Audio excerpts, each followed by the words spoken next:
안녕하십니까.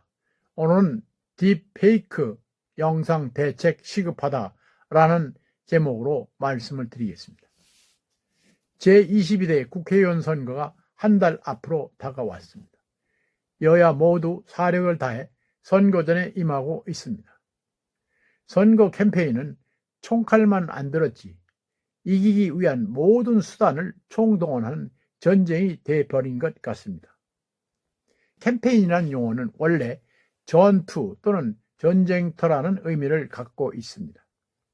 그런데 선거라는 전쟁에서는 주로 미디어가 주요 무기로 사용됩니다. 미디어는 상대방을 비방하기 위한 허위 정보를 전달하는 데 이용되고 있는 것입니다. 우리는 그동안 몇 차례의 선거에서 미디어를 이용해 가짜 뉴스를 정치적 목적으로 생산 보급하는 사례들을 수없이 목격했습니다. 그 과정에서 조작된 가짜 뉴스의 위력이 얼마나 대단한 것인가도 체감했습니다. 그런데 최근에 와서 가장 문제가 되는 것은 챗 GPT를 이용해 만들어내는 가짜 뉴스와 인공지능, 즉 AI를 이용해 조작된 딥페이크 영상입니다. 특히 딥페이크 영상은 전문가들조차 판별하기 힘들 정도로 정교하게 합성하거나 조작되고 있습니다. 비근한 예가 최근 윤석열 대통령의 사진과 음성, 영상 등을 조작해 만든 가짜 영상물이 거기에 해당됩니다.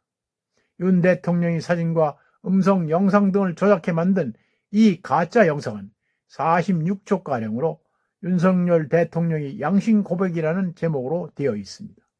이 영상 속에 등장하는 가짜 윤 대통령은 무능하고 부패한 윤석열 정부는 특권과 반칙, 부정과 부패를 일삼았다는 등 말도 안 되는 내용으로 만들어졌습니다.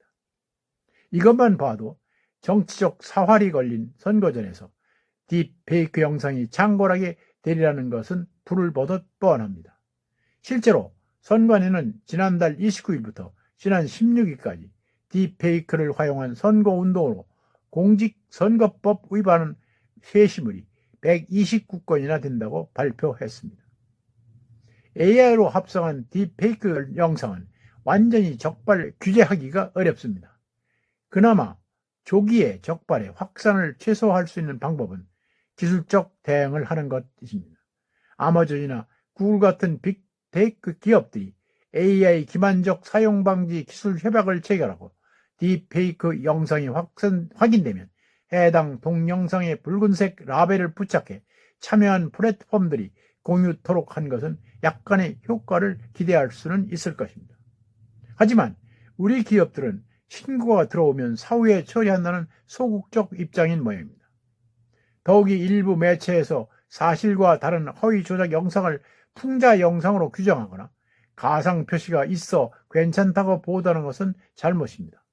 이는 가짜뉴스를 근절해야 할 언론의 사명에도 반하는 행동이기 때문입니다.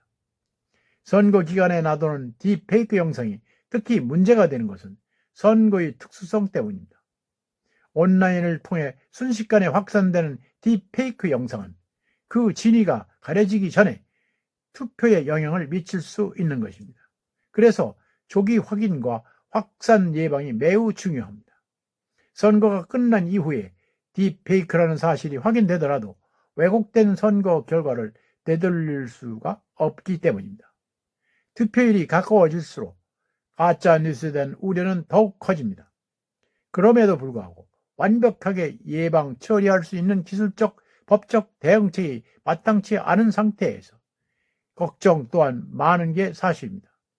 방송심의위원회는 이런 딥페이크 영상에 대해서 정보통신에 관한 심의 규정에 따라 접속 차단을 할 수 있습니다. 사회 혼란을 현저히 야기할 우려가 있는 내용에 해당되기 때문입니다. 가짜 뉴스의 생산 공급은 단순히 선거법 위반에 그치는 게 아닙니다.